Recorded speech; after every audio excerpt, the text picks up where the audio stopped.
I'm Natalia Sucre. I'm the Director of Library Services at MCNY. And today the library is supporting the Black Maternal Health Initiative Peer Leadership Group in putting on their third roundtable, which is going to be on the documentary Aftershock. And we hope that you have all seen it. If you haven't, we'll be filling you in at certain points. So I'm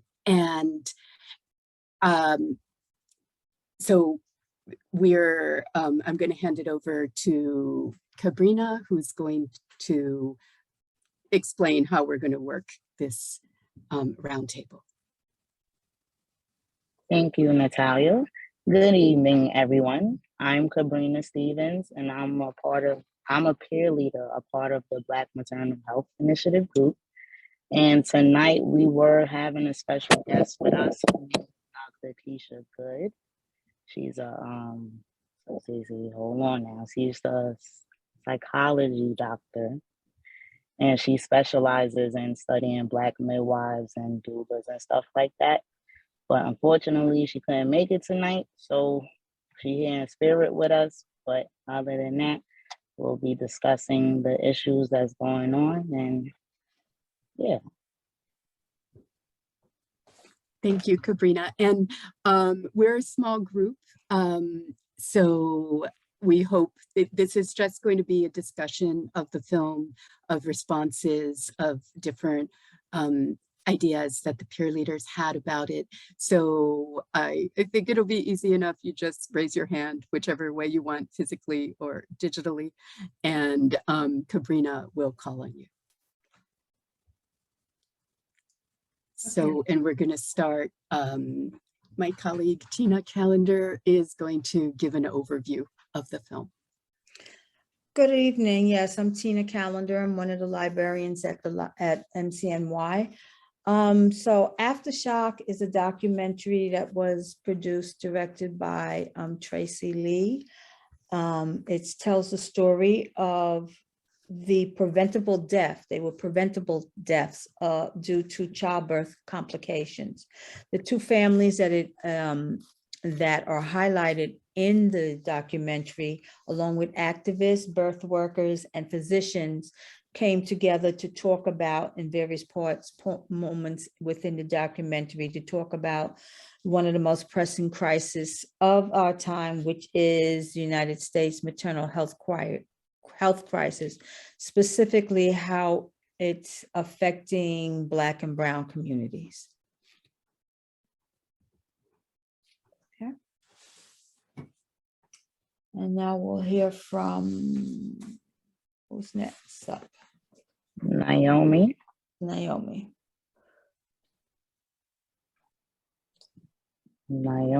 baby, you ready? Hello, everyone. Hi, my name is Naomi. I'm one of the peer leaders. The opening question that we have for the audience today is, what stuck out for you in the documentary?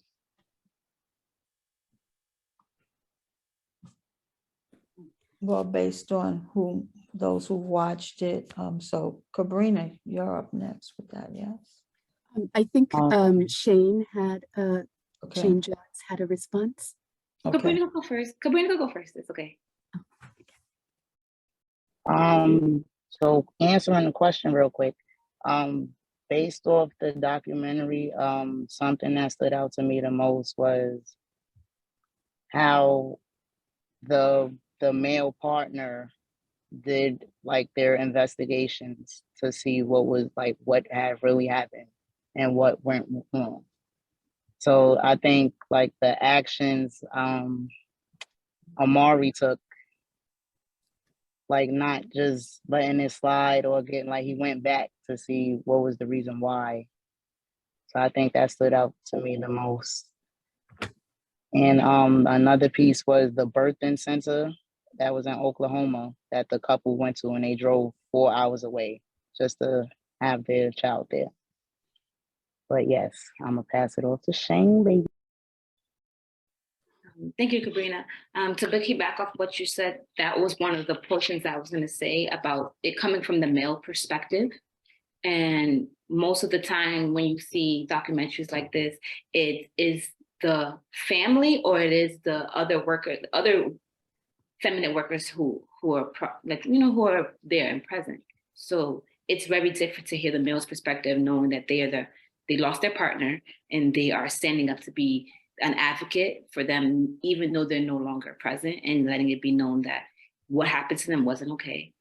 And another piece that stood out to me was when they talked about when the main father, who he was a partner to Miss Gibson, he was able to connect with other fathers, and he was able to do paintings for their lost partners. It's a sad connection, but I think that it was his way of his art, and it was also part of his healing.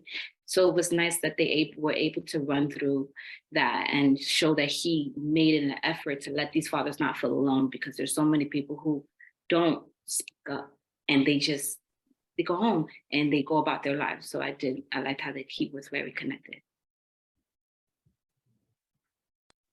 Thank you, Shane. Beautiful, beautiful. Thank you. Anybody?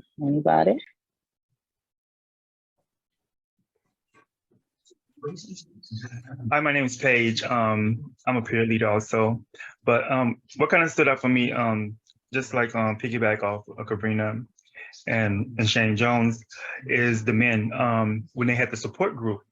That was, to me, that was very powerful to see a bunch of Black men talk about their feelings and and their spouses.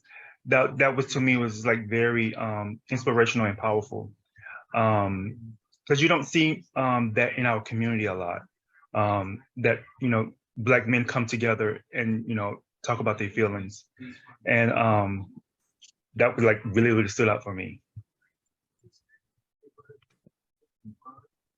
Thank you, Paige. Thank you. Go ahead, Natalia. Thanks, Sabrina, and thanks, Paige. Yeah, I just wanted to really back that up. There's a wonderful panel discussion with the directors, and I put that in the chat. And I'm going to put in the chat and also read out quickly something that Tanya Lee Lewis says. It was just so powerful. She says, just on this topic, often in the conversation around maternal mortality, rightfully so, we're focused on the woman, but this is a family situation. It's not just happening to the woman, it's happening to her partner, it's happening to her children, it's happening to her parents, it's happening to her community. For us with this film, there's, oh, I'm sorry, I missed some of that quote, but another quote from Shawnee Benton, who is the mother of Shimoni Gibson, one of the young women who died from a preventable death. One of the things she says is that there's a false narrative around Black fathers being disconnected and disinterested in being fathers and holding space for the partners. I love that one of the highlights of the film is that level of love, of Black love amongst men. And she also talks, it's a little longer, the quote, but she talks a lot about that way they have of supporting each other, of reaching out, and just how important it is to highlight that.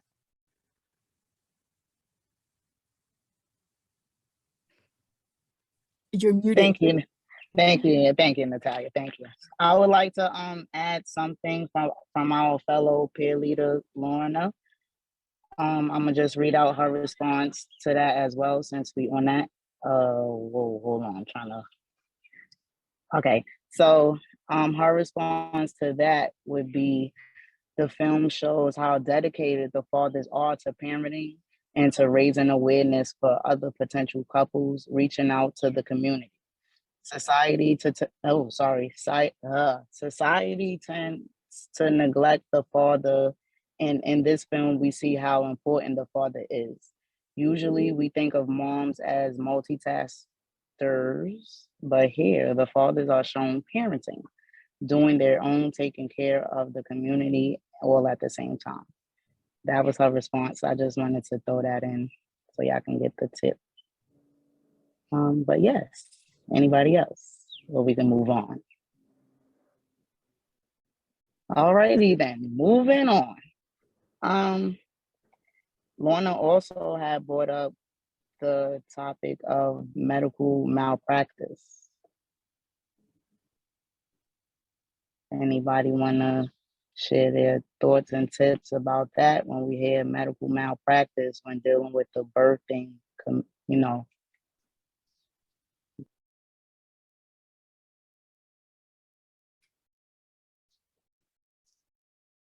Come on, Shane, baby, give it to me. Unmute yourself. So I'm a birth doula for the people who don't know. And so I work in communities in the Bronx and both in Brooklyn, and I've actually serviced at both hospitals that were highlighted. And so when I talk about malpractice, you usually think that certain things are happening by mistake.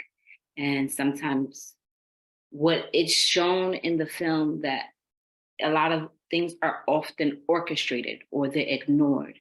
And they don't get the opportunity in terms of Black women or women of color don't get the opportunity to be heard for what they're saying it's going on, or people who are underprivileged and they do have Medicaid. And so when you think of that, you think of New York City, most of the people that are in New York, they're people of color. Or dating someone of color, or having a baby with someone of color, or a person who has Medicaid or Medicare. So if they're knowing they're going to situations where they may not feel safe, people sometimes they don't go to the doctor, and that's not what we need. Or they don't feel like they can speak and they don't advocate for themselves. And so I'm happy that I do service as a doula, and I have had people hire me and they tell me straight out, I don't want that. I don't want that to be me. I don't want to be unheard. I feel a little bit uncomfortable. I've had some microaggressions with my provider when talking to them. I've had to repeat myself. So especially getting hired at the end of someone's pregnancy, a lot of the times that is what's told to me. Not necessarily those exact stories, but a lot of fear once people get educated about what is going on in New York and with pregnant women. Thank you, Shane. Thank you. Thank you. Anybody else would like to share? Hello, it's me again, Naomi, one of the peer leaders. Piggyback on the medical malpractice. What stuck out to me was the patient lack of voice. It's showing, I don't know if you guys saw the film, when in the case of Shamani Gibson, she did tell what she was feeling and what her symptoms was, but they did not listen to her of how she was feeling. And the first thing that they asked was she on drugs? So I feel like that's a lack of patient voice. She didn't really have a voice when she was telling them how she felt, and the nurses did not take that into consideration. Yes, thank you, Naomi, thank you. Anyone else would like to share?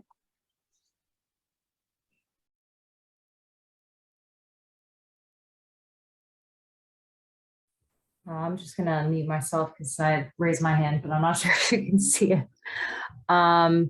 First of all, my name is Becca. I'm the social worker at MCNY. I'm not sure if I've met all of you all yet. Yeah, to piggyback off of what Naomi said, that's also kind of what jumped out to me primarily was like just, you know, patients not being heard, and also just blatant disrespect and invalidation and dismissiveness of not just the women, but their like partners and their families as well within the hospital. And I think, I forget whose partner it was that said something about like, oh, okay, like Mr. like baby daddy, like you can like go this and that, just like, so it's not even like it's not even limited to like the woman herself, like the patient who's giving birth. It's also the like partner, it's extending, right? And so there was that. And then I think like for the second thing to me, like I'm a white person and I'm a mental health provider. And so like, there was a group, I think at, it was, I guess, Amber's partner who went to Harvard, right, to speak. And he was speaking to like a mixed group of future OBGYNs. And there was like a white woman who was like, you know, I'm going to have blind spots. And like, as much work as I do, as much as I try to learn, I'm going to have a blind spot because I'm not like a Black person or a person of color. Like I'm gonna, like I don't have the lived experience. And so for me as a white person, like watching the film as somebody who's I've heard, women come in and tell me stories like this. You know, I've heard women talk about their birth experiences, and also their hospital and doctor experiences, right? Not just birth. And so I think it's just, for me, that stuck out to me as a white person watching the movie, just wanting to be aware of the blind spots as a provider. Thank you, Rebecca. And thank you for your outview and us know. Appreciate you. We're gonna move on. I would like to hear from Paige. Okay. Come on, Paige. Okay.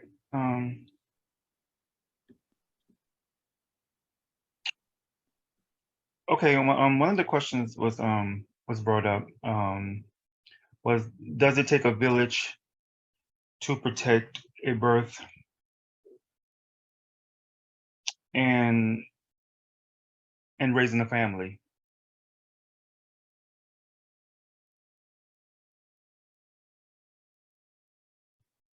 And my perspective on that, I think it does. I think it does take a village well,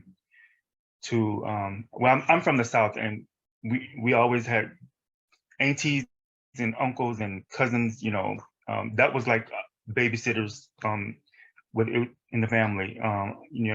Your auntie always kept you while your parents worked, and they watched after you. They even disciplined you, and they even tell your parents that you got disciplined, and then when you get home, you get disciplined again. So I think it does take a village to raise a child, even though my street was nothing but family, but my uncles and aunties looked after all of us. It was not, nobody was, a special child. We was just all kids growing up together. So, and when I saw that in the movie, how Miss Gibson came in, and because most time grandmothers would take the child, but he actually kept and raised the child, but she assisted him, as he needed. And that was like very, to see that kind of remind me back of home, how, the family dynamics work. Anybody else like to comment? Thank you, Paige. I like that. Thank you. Thank you. I want to comment because that's a good point right there. Like, certain grandmothers, they won't even, nah, that's not my child. I can't help you. No, I can't do that. And we can't keep the unity if we acting like that within our own community. We not willing to help one another when it comes to raising the next generation for them to be better, But yes, yeah.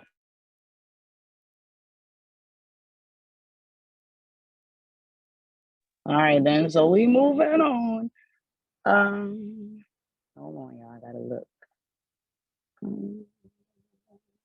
Naomi, yes, my good darling. Hello, everyone. So it looks like now we will be turning to some discussion question that the peer leaders group prepared. And we have Tina with the first one.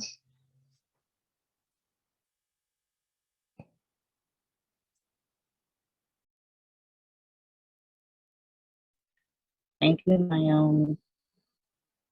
Oh, Tina. I'm coming. I'm here. I'm sorry. Yes.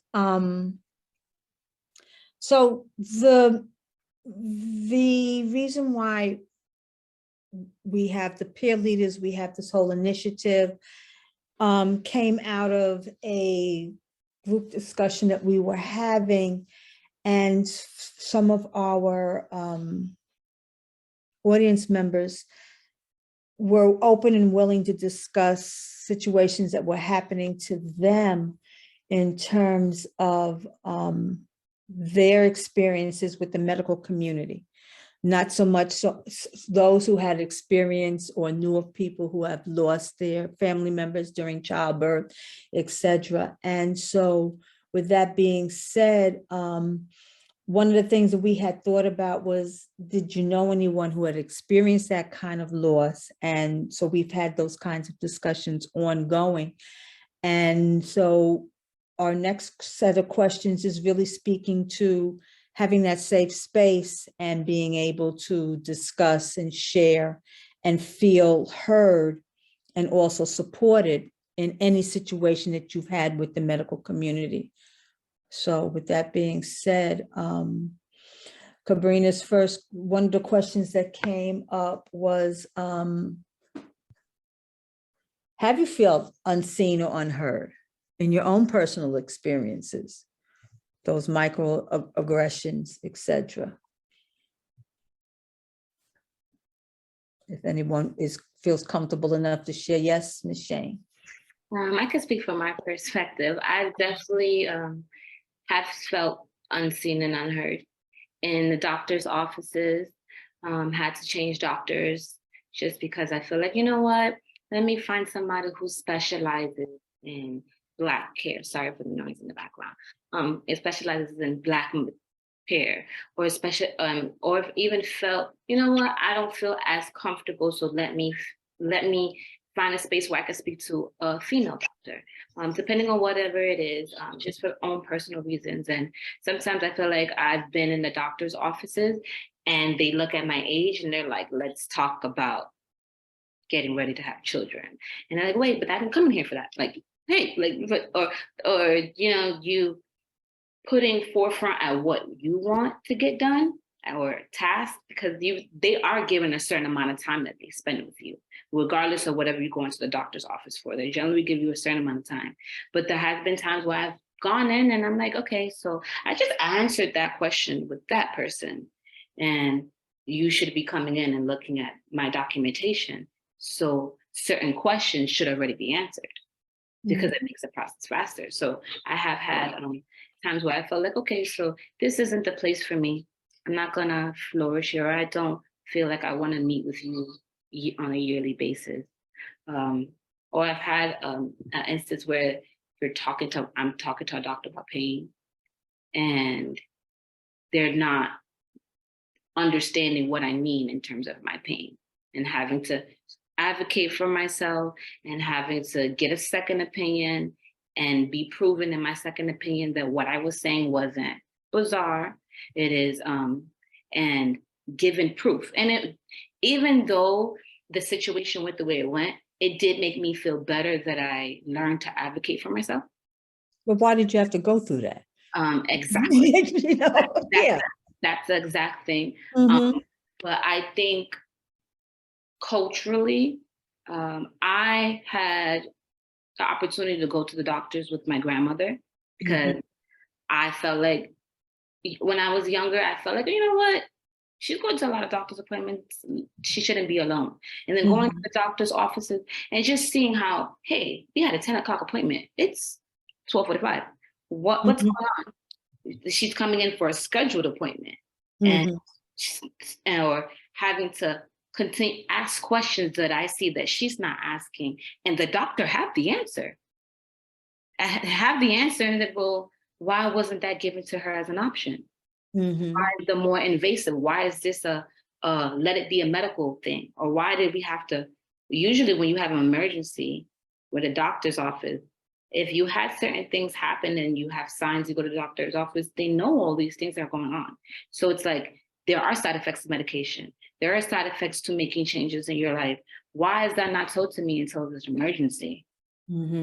So I think in seeing that, I knew from younger on, maybe not a child, but in my preteens, knowing, okay, well, if you don't write your questions down, if you don't go in there knowing what you want to have answered, you can leave with 12 tubes of blood taken from you and an extra prescription that you didn't ask for, or you know, a vaccine you didn't even know that you were missing, and you didn't even get your question answered.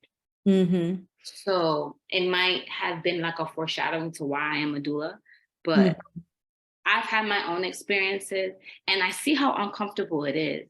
So I make sure that people know, like, you sometimes you just write your questions down. So go in and breathe before you go in. You're in charge of the situation. This is your appointment. This is not their appointment. They're here at work, but this is your appointment. You deserve that. You're not bothering anybody.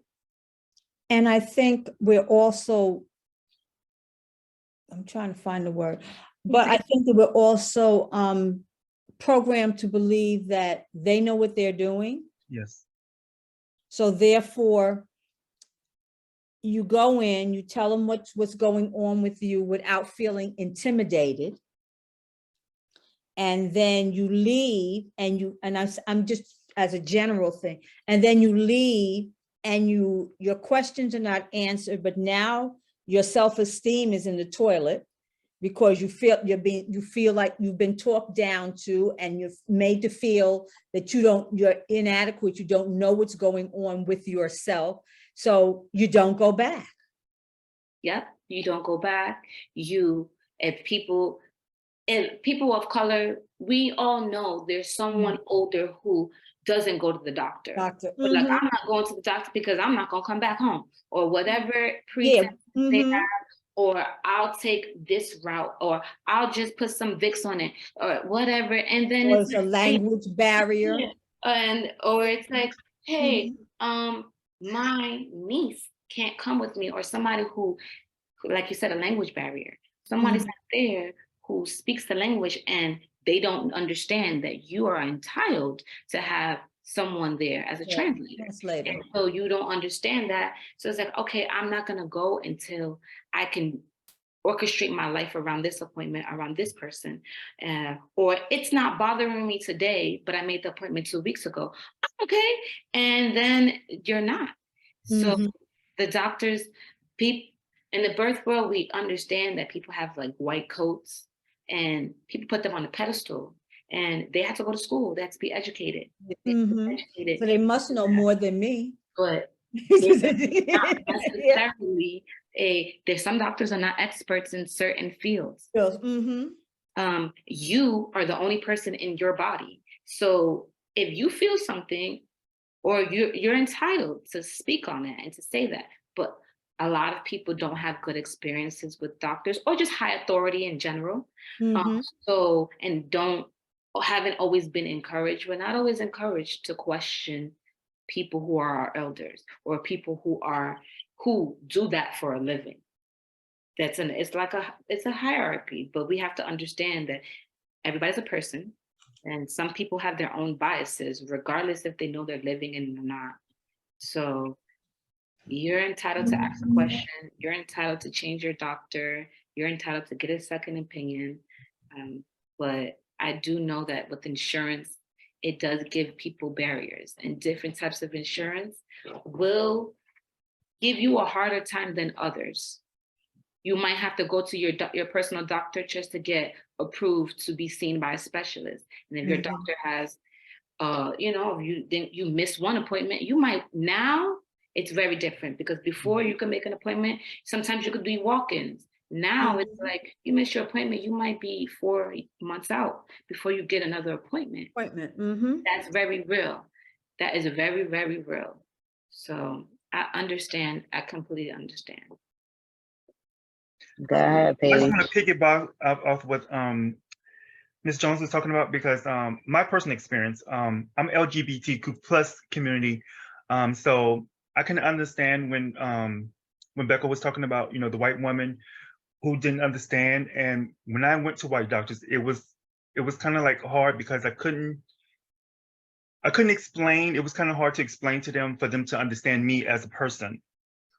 So, but when just like you said, Ms. Jones, when I went to a person of color, I noticed it was totally different how I was treated. It was just like this, that. I didn't have to ask no questions. They asked me a whole lot of questions, and I'm just like, wow, I didn't get all of this with my other physician when I was with them, but this person's asking me, and like now I have an Asian physician, and she is like so thorough. I have never been with somebody who's just thorough. I mean, I didn't have an extra question. I'm like, did you have this test? And I'm like, no. Oh, you need this test done. You need that test done. And I'm like, my God, I never got these so many tests. But she's like, this should have been, you know, brought to you. But like I told her, I was like, well, I never advocated for myself because I didn't know. I didn't know to ask these questions. And, you know, she was just telling me, yeah, you have to advocate sometimes for yourself when you get doctors who don't understand in your community. So you have to tell them and you have to educate them a little bit about your community. So, you know, she was giving me a lesson on helping me how to advocate for myself as a human being. Because like now when I go to the doctor, I know, okay, if a person of color, they're not with me, then if I have a white physician, then I'm asking questions like, this was told to me. So do you do this? And if you don't, well, can you direct me to, you know, what doctor? So I really learned about advocating for myself medically, which I didn't do before until just this year. And even I think when it comes down to the LGBTQ community, I have to find now I get a specialized doctor who's specialized, you know, in my community, and it makes me feel more comfortable to actually talk and bring up situations where I won't feel embarrassed. Because I feel like when I went to other doctors in the field, and I was like so embarrassed to bring up things, but because I guess they didn't make me feel comfortable and, you know, make me feel like I can ask these questions. But when I feel like with people of color, it's just totally different because they make you feel like there's no embarrassing question to ask and you don't feel embarrassed about yourself. So that's just what I want to say. Thank you, Paige. That was good. Thank you.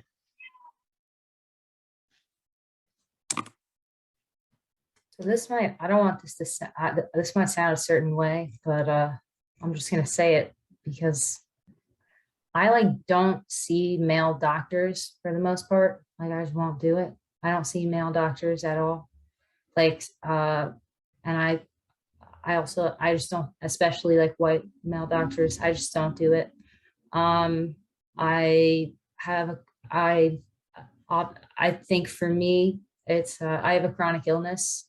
I have chronic health issues, and feeling like dismissed and invalidated consistently because I look fine, I look healthy. A lot of my tests have come up clean, and it's always like, well, not like nothing's wrong with you. You know what I mean? Like, well, what's wrong with you? What's wrong? You know, all the time, everything. And what Paige said about advocating is like, it's so exhausting. And like, for me, like, and I like with intersectionality, right? Like I recognize that I have like race and like class privilege, and I'm queer, and like I like look like, you know, like I can present like in a way that where I like feel safe and stuff, but it's been so it feels very invalidating to have to keep advocating for yourself, knowing you're sick, knowing you're in pain, like a lot of pain, and having doctors dismiss you constantly. You don't look like, you know, you basically, especially men, honestly, to be very transparent. And so that's been my experience, having like chronic pain, chronic illness, being in pain a lot of the time. So yeah, I've had to choose my doctors very differently and say like, I'm just not seeing that doctor again. Just not, like, I'm not. What just sucks is like, I think the medical system and insurance system, like insurance is a scam, and the medical complex is a scam. And as a social worker, I have to work with some of these systems, but like, I think it makes it really hard to advocate yourself, especially if you have like Medicare or something, and you're like kind of more like trapped into some of those like doctors, some of those systems, you have less options, right?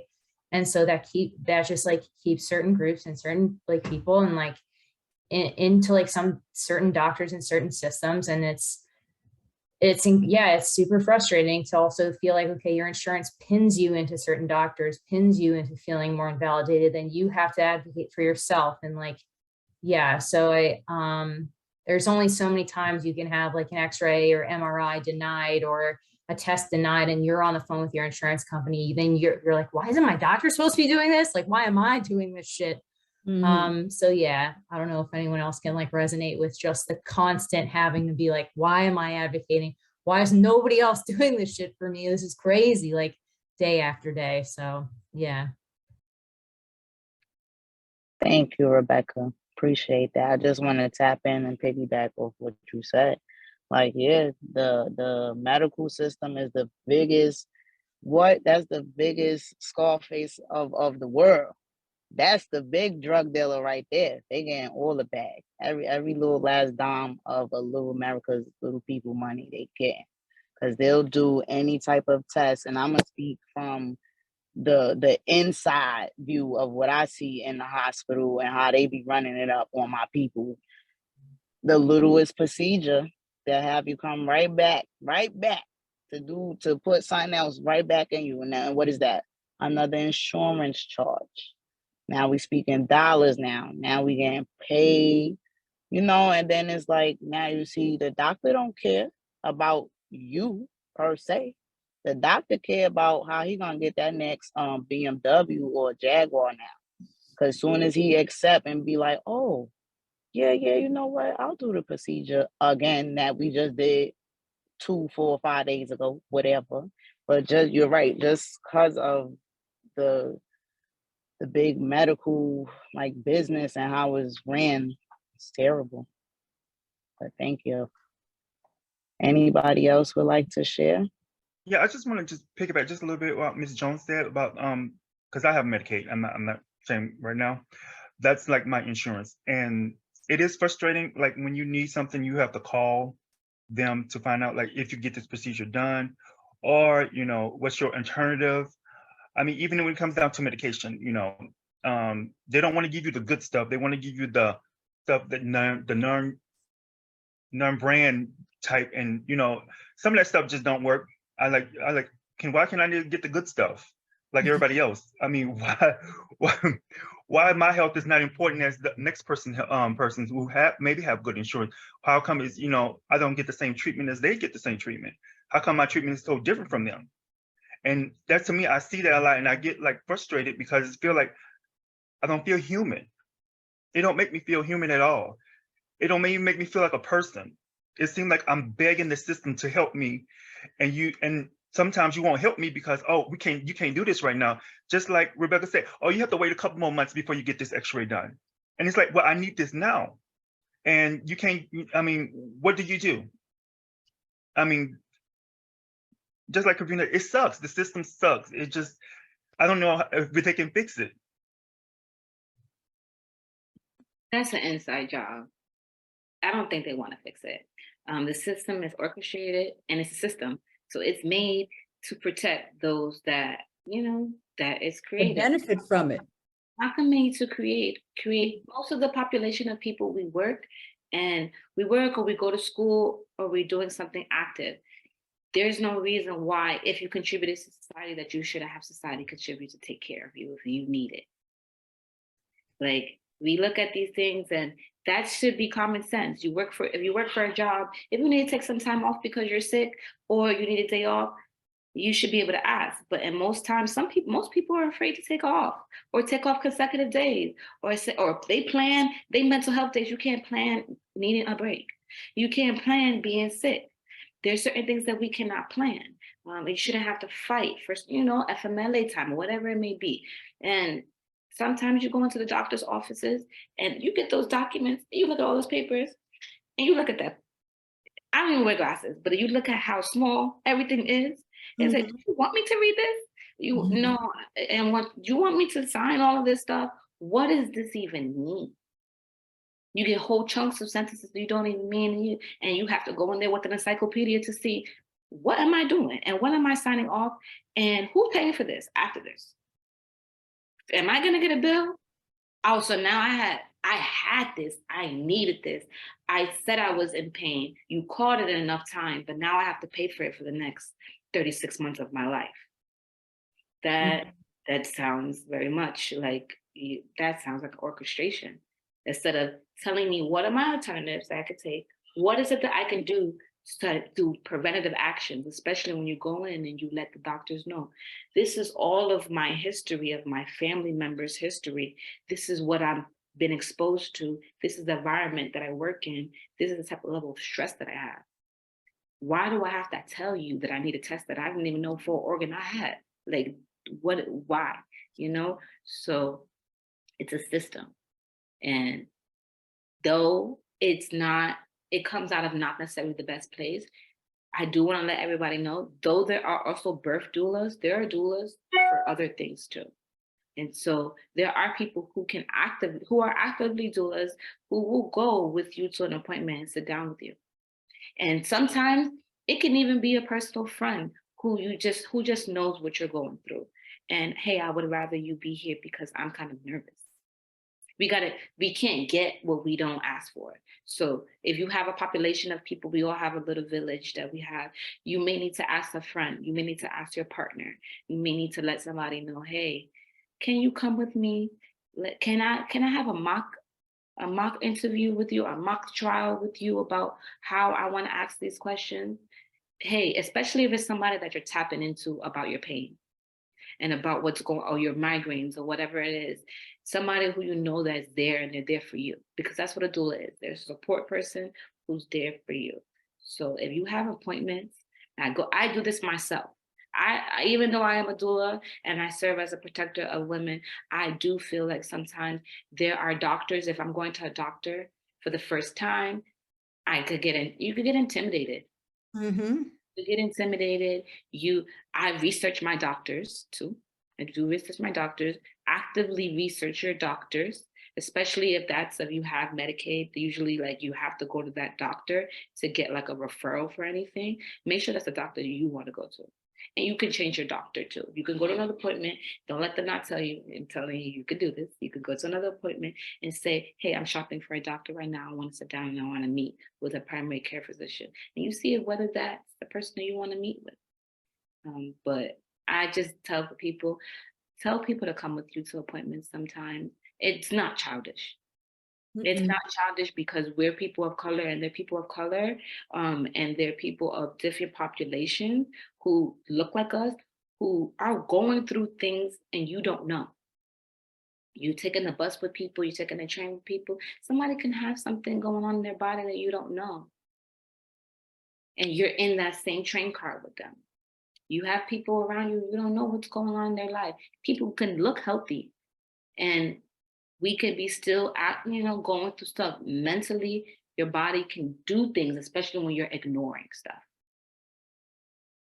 So get that friend that you know, go with you. Can you come with me? Can you make some time for this? Make a date of it, do whatever. And take your time after to debrief and do those surveys. Mm-hmm. Those surveys, when they ask you, hey, put down all the information. You did your part. If that person still has a job, that's fine. But hey, I had an uncomfortable experience with this doctor. Write it down, because they need to hear it. Because then if you don't do a complaint, then it says, well, nobody's ever complained about this doctor. Mm-hmm. Ever complained that this person, about this nurse, no one's ever said anything. And then it goes unspoken. But if you said it, and then there's been all complaints, and then something does happen, now there's a track that this person they have a license, but they're not for the people. Cool. Very well said, Shane. Thank you. That was very well said. I agree with all of that because they swear they be trying to get us out here, child. I tell you. Rebecca, I see you had your hand raised. Would you like to? No? Okay. I was just clapping at what Shane said. Oh, thank you. Okay. So now, time is a little running. So we're going to move a little forward. Naomi, you still with us, girl? I wanted to say something. Sorry. Okay, go ahead, girl. Go ahead.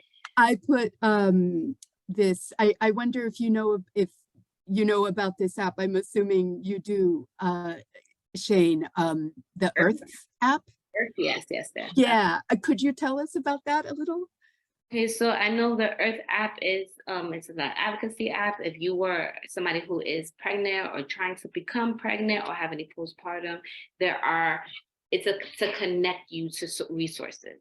So if you are someone who's looking for a doula, or if you're looking for a midwife, if you're looking for a person to get served for after, it's a birth working app. So if you're looking for that and you're looking for a specific person that have profiles up and person gives a little spiel about it, and you can do interviews with people and you can get to know them if you need that. But it's also it's highlighted for people of color and doulas of color.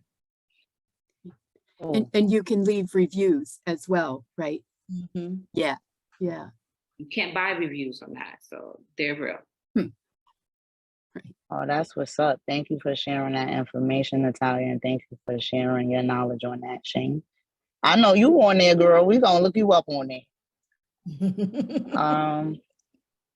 Now, all right. So let's move a little bit forward so we can answer some more questions before we gotta depart.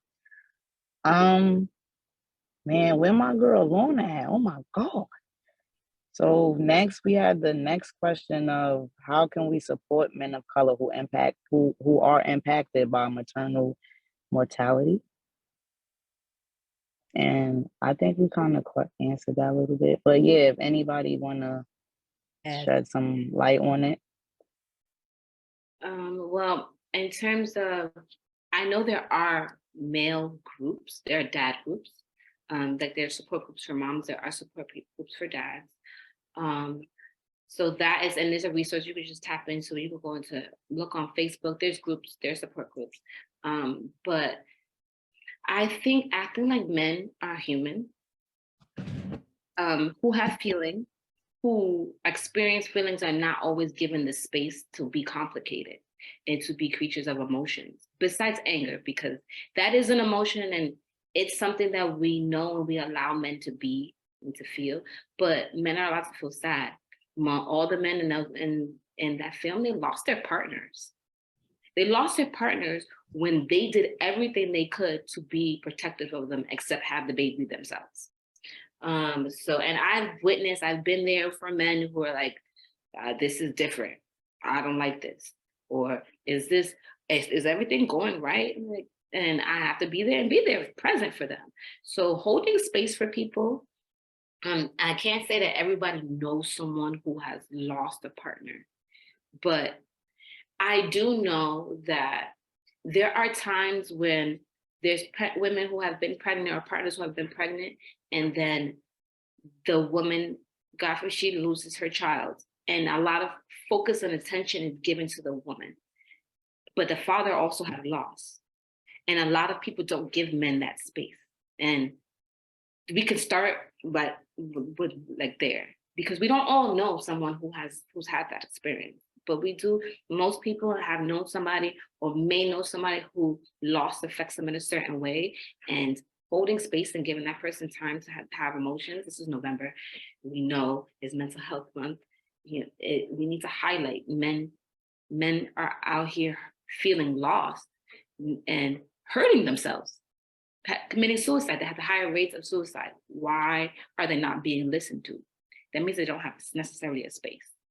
So the space could be a combo between you and as a friend, letting it be known, you're an ally, you're here. But besides continuing to protect women, and so this doesn't happen, that's the only thing that I can think of, is to continue to create spaces for mental health and allow men to speak and not give them words. Let them find their words, create safe spaces, because there are spaces for women. There are spaces for the LGBT community. There are spaces for for children. There are spaces. We do have spaces. They may not have as many spaces, but there are very few spaces for men. And there's even a smaller opportunities for men of color to say, I feel lost and I don't know what to do. I don't know what my next steps are. Thank you, Shane. I totally agree with you on that. I want to add on to what you said about the male groups. when Amari started, no, wait, he expressed his emotion through his painting. So instead of, rather than the normal Black man expression of anger, he expressed. So it was like really eye opener to see how a man can express himself differently rather than what we used to. Oh, he yelling. Oh, now he throwing everything. It's destruction time. No, it's not like that. For all men ain't like that. And then going back to the group, he shared that emotion with other men that didn't know how to share that feeling, that emotion. So rather than, them, because you're right, for men and women is different. How we share our emotions and how we deal with things is different. And we don't never allow them the space to actually let us see how they show their emotion. Because we always, oh no, you'll be all right. I always feel like that too. Like there's always a band-aid for us. Like they tell a woman, oh no, girl, don't worry. Everything's gonna be all right. Like you smooth in and butter it out. But opposed to a male, oh, come on now, you better than that. Toughen up now. Like, there is no safe or soft feminine place because it's feminine masculinity. Like they, but there's no space for them to share that. So that is true. And the group he formulated with his paintings and all that. Another point that stood out about the paintings, when I think he went to Houston, Texas, and he brought that painting to that man. That Black man broke. He broke. And I was like, wow, that's the brotherly vulnerability that the Black community, we don't see that between them. We don't see that. Like we see them like dab it up or all right, but we don't see that. So it was a good thing to see. So I just wanted to say that. Anyone else? I think like it would be, this is from like a professional like standpoint. But yeah, in terms of healing and like community versus like also professional, like when I was in school, like there was a great disparity, culturally, racially amongst, mental health practitioners and healers, right? And when it comes to like Black men being in the healing professions and helping professions, there's such a small amount. And obviously there's, I think, a serious stigma around like, sharing your feelings, showing your feelings. And I see that with clients, whether it's like apologizing anytime I've had, a Black man in like session with me and crying or something like that, and apologizing for crying and stuff like that. And like having, but I have like, let's say, like I have a friend who's a Black man in New Jersey, and he like wanted to find a Black male therapist, and there were literally 5 within the area. And all of them had significant wait lists, not taking new clients. And then like, it's important to a lot of people to find therapists, social workers, counselors, life coaches, whatever, who reflect their identity, right? Who can be a part of, who can share some of their lived experiences, right? And I totally get that. And so I think like Black men who are seeking therapy or like seeking like somebody to talk to, and especially if that's a Black man, I feel like there has to be more like cultural, like competency is not the right word, cultural humility, cultural like level of understanding on the part of like, this is systemic, right? Like university wide, but also like financially needs to be more financial push, financial like scholarship for like Black people and Black men and Black people in general when it comes to like universities. But I just feel like the helping profession, like I think there just needs there. I personally as a social worker and the people that I've worked with, I think that's been a great disparity, like not having more Black men in the field, not having more Black people for sure. I mean, and just not having more Black men, because I think people want to see their, like, people want to feel like comfortable and validated and seen in parts of their identity. And I think that would be really helpful I don't know if I'm hoping what I said made sense. So that's something that I would really hope to see as we move forward in the future with mental health care. Thank you, Rebecca. Everything you said made perfect sense. I told you, girl, we align like that. Well, yes, ma'am. So anybody else would like to comment on that before we try kind of change the shift? Because you know time is a ticking. Don't want to keep nobody. Nope. All right. So moving on. My girl Lorna has said, how would you envision becoming an advocate of birthing rights in your community? What needs to be done? So since Shane Good is here and she is a doula, she already shared some of her story, but I liked how she told us more about there's other ways she can help as a doula. So, you know, Shane, I'm gonna throw it back on you because this is your time to shine, girl, and I'm so happy you're here. So yes, please tell us more. No problem. I think in terms of reproductive justice, people need to know more about, like, about our bodies.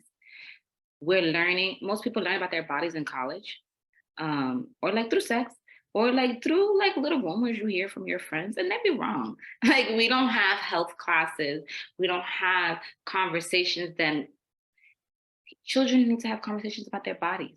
People need to have conversations about their feelings. Like, this is it. You shouldn't be giving nicknames to your body parts and stuff. And even now, like, they're learning more and more how that's how you help children learn about their bodies, but also learn to speak up for themselves if they were ever in a situation where somebody was trying to abuse them.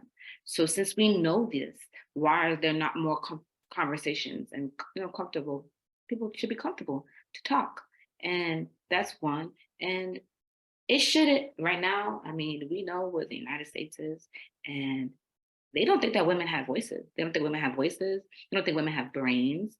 We have uteruses, we have vaginas, we have everything that makes the body look good, but we're not good enough to speak up and say what can and can't happen and what shouldn't be happening. And if they are speaking up, it's demonized.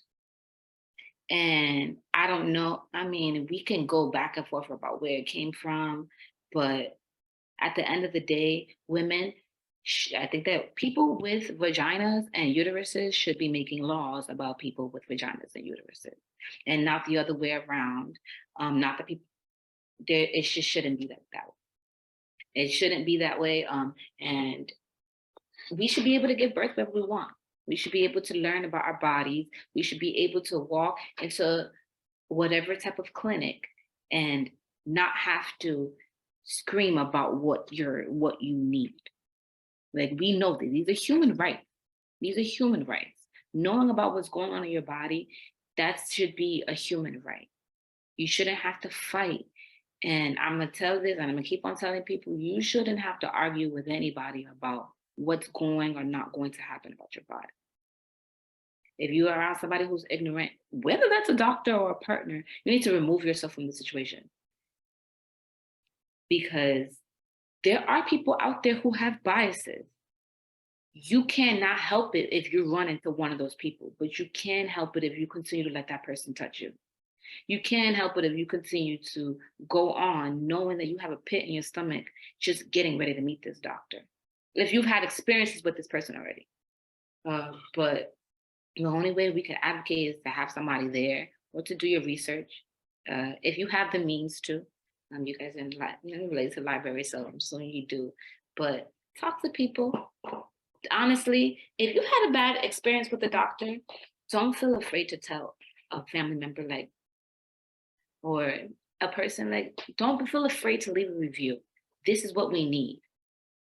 If people can get billions of dollars and related to a system, they chose to be in that position. Just like people choose to be in customer service, you know, when somebody just wants their job and versus somebody actually enjoys their job, right? So you're in charge of my life. You can give me a wrong diagnosis and it could just change the trajectory of the next time into my follow-up. So unfortunately, you are your best advocate. you are your best advocate, and all you can do is educate yourself. And unfortunately, the system has to fix. It has to be fixed. It has to be fixed. And so the only way you can do something is making sure that you're not going to a doctor that you're not comfortable with.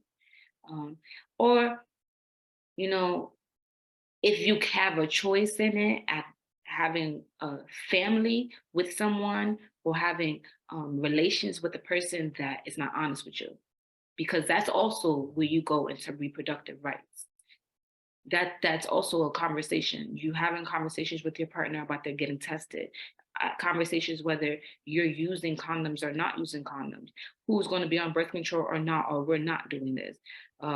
Because these things affect us. There's research, there's things that we're learning about this stuff, and these people also contribute to your mental health. So if they stressing you out, stress can kill you.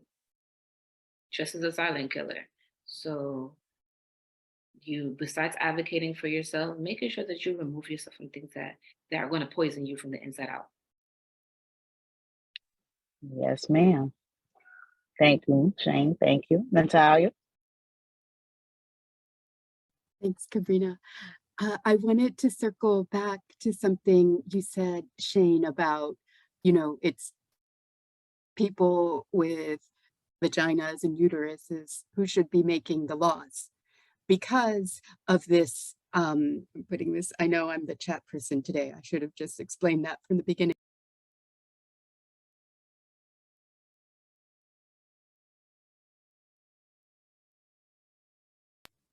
There have been these laws passed in the city council, and it's the city council. The city council has the most women. It's historic in that way, and I wonder, these are the laws about making doula care more accessible, the whole citywide doula program, and also having health education, community health education on it. And I wonder how that's impacted you, or since we're focusing on the doula. Well, I feel like now there are more people who at least have heard of a doula. Mm-hmm. So that's a progress for me, because when I first started, people didn't know what that was. I was running it even to nurses who have never been familiar with doulas. So I feel like we're still going somewhere with it. I do think that there needs to be some more education. And I honestly feel like doula should be in the hospital, and it should be an option. It should just be an option if someone wants to have a doula or not. And they should be on payroll and everything. Like, why not? If you have all these people in the hospital, if they are most of their job, most people would work in a hospital. If you're a doula, birthing center, whatever it may be, why there should be a partnership. So I do see that there are more hospitals that I'm running into that have like programs, and they do have doulas present, or they do have for you to have an option to work with a midwife over OBGYN. So I do think that that's great. And I have gone on this citywide doula site, and so seeing how they have like parenting classes, they have childbirth education classes, they have classes for people who are learning to do things with infants and sleeping and stuff like that. So I think that that's great, because we do need these resources, and they should be free. So, and I have clients myself who have used it, and I've referred them, and they enjoy the resources, and they see other childbirth workers, and they didn't even know like certain things were available to them. And there are also people of color on those sites. So it makes people feel more comfortable to get the information, because to be honest, everybody's not going to spend their whole day in a doctor's office. Like, if you go to a doctor's appointment, you want to get in and get out. So to be able to have things accessible online, I think that's great. And you have the birth app too. So that's also great. But I think that I've been able to work with some people. I do think that insurance, it's insurance. So you got to get paid through insurance. You get paid, which isn't always right. Isn't always nice for certain people. And I do know that not everybody's happy about that, because some doulas charge a certain amount of money and some doulas don't. And then you work through that system, you're choosing to work for the community, so you get paid a certain amount of money. So you're used to, your lifestyle is different. You want to help, it's nice, but if your lifestyle and you have to live off of what you get paid, it's not always fun to wait to get paid by insurance. So if that gets you a little good. And is the pay not enough through the city doula Well, program? Or I'm a New Yorker. I know for a fact, like, you need 3 jobs. You need 3 jobs. You need 3 jobs to survive. You need 1 job to pay off your loans. You need 1 job to live your life. You need 1 job to do anything other than live your life. So I will always do work. I do love social services. I'm a doula, but I do also work in foster care. So it won't just be one. I'm not a one-trick pony. I'm not going to just be one thing. But for somebody who would live off of that, I would wonder how they're living. wow. Without saying so much. Thank you for sharing, because that was some new information that was given. And you know what? You absolutely right. Being a New Yorker, you gonna need about 3, 4 jobs. Cause what? And then it go back to the point too, like, you right, you're not doing it for the money anyway. So it don't even matter. Like, long as you can help the community, it don't even matter. So thank you for sharing that. No problem. Thank you all for having me. I appreciate it. Yes, girl. We was what? We was waiting on your chat. We're so happy to have you, both of you, here.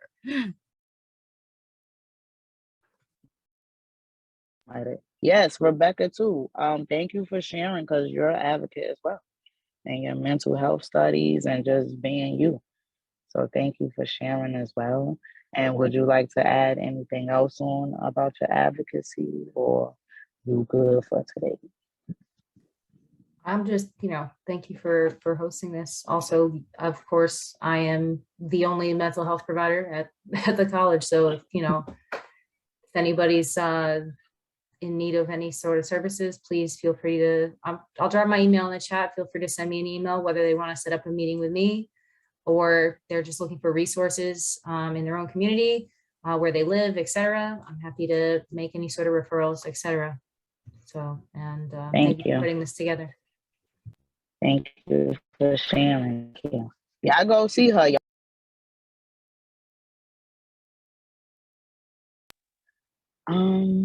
So yeah, drop some hearts in the chat and drop the emails.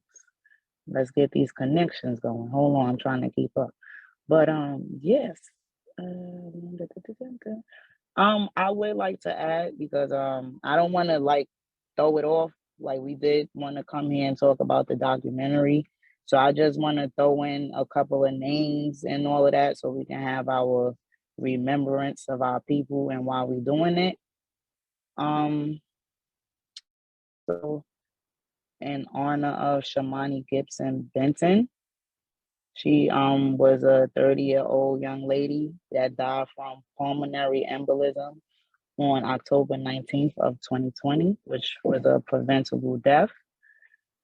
And also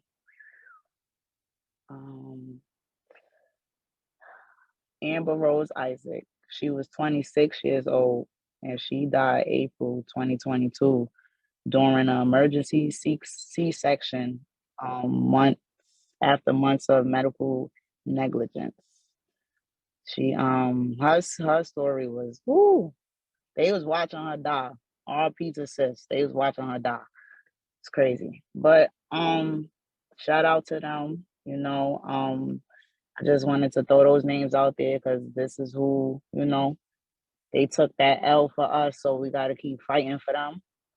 Her mother, Shawnee Benton, she's an an activist herself. I know she's gonna keep fighting for her daughter.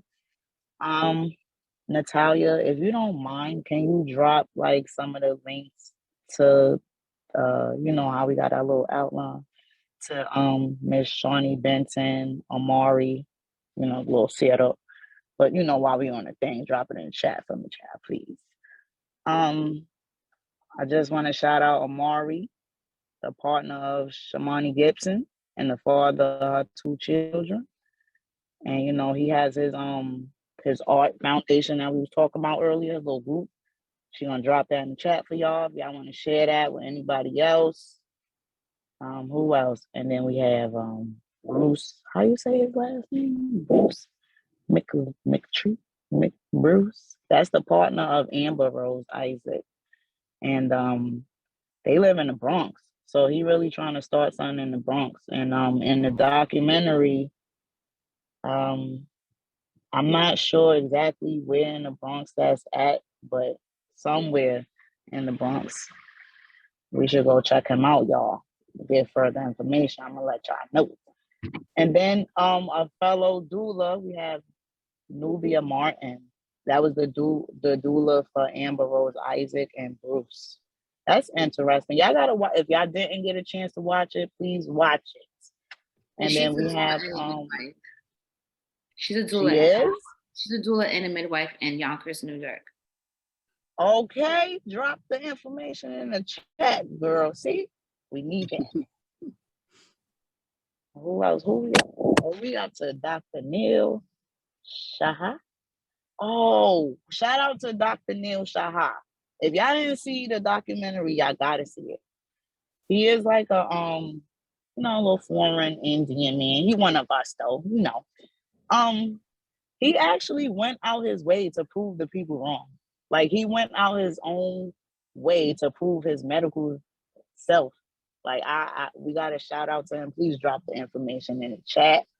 Who a founder of Course of Care, dedicated to health access to all. That's what Dr. Neil Shah does. Drop that information in the chat, please. Then we have Miss Helen Grant, the director of midwifery at Brooklyn's Woodhall Medical Center. You guys, if y'all didn't see that, and y'all gotta see the documentary, Miss Helen Grant is the bomb diggity. I'm telling y'all. She and she's right here in my city. I was so shocked to see her here in my own city. I was like, what? So we got to give a good shout out to these people, you know, and our Lord sisters. I just wanted to throw that out there before we wrap this up. But we still got a couple of more minutes if anybody wanted to throw anything out there. If y'all have any information you want to share, drop it in the chat. We're here for it.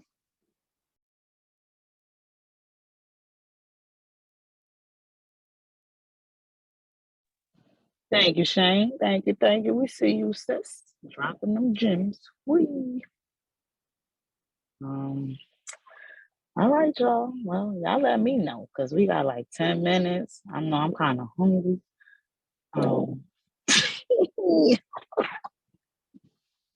Natalia, take it over. Oh, really? Well, I just want to say, Kabrina, I want to give a shout out to you. You have just been amazing, leading us through all this, hearing us, listening, just really wonderful. And again, Shane, thank you so much. We learned so much tonight. And Becca as well, welcome to MCNY.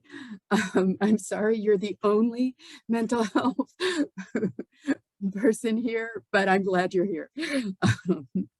And we will also be reaching out to you again. We're going to be, okay, I'm going to say this in this group, and we got another grant to do more. And we need to pick a focus, and we are going to be discussing that, but there were so many ideas tonight. Mental health really, really stands out.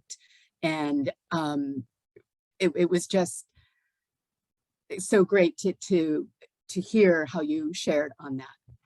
Yeah. And I don't know if Paige and Naomi want to say any words to close it out. But thank you all. I just wanted to say thank you for Shane and Becca. Thank you for participating with us and be a part of this roundtable and sharing what you guys thought about the movie or the information that you guys provided us with. Thank you so much. Thank you. Thank you for having me. Same here. I just want to say thank you to Rebecca, especially dropping talking about, they need more people of color in mental health, which is so true. That was really good. I like that. And for Ms. Shay Jones, I really enjoyed you with all your information. It was so great to see you again, and hope to see you in further roundtables. Thank you. Thank you again, guys. And this was great. It was a small group, it was a little bit more intimate, but it was still nice I hope everybody got the opportunity to share, the things that you feel more comfortable. Even though it's recorded, it's still nice to have this. And I hope that whoever sees it in the future feels that they could take some pieces away from it.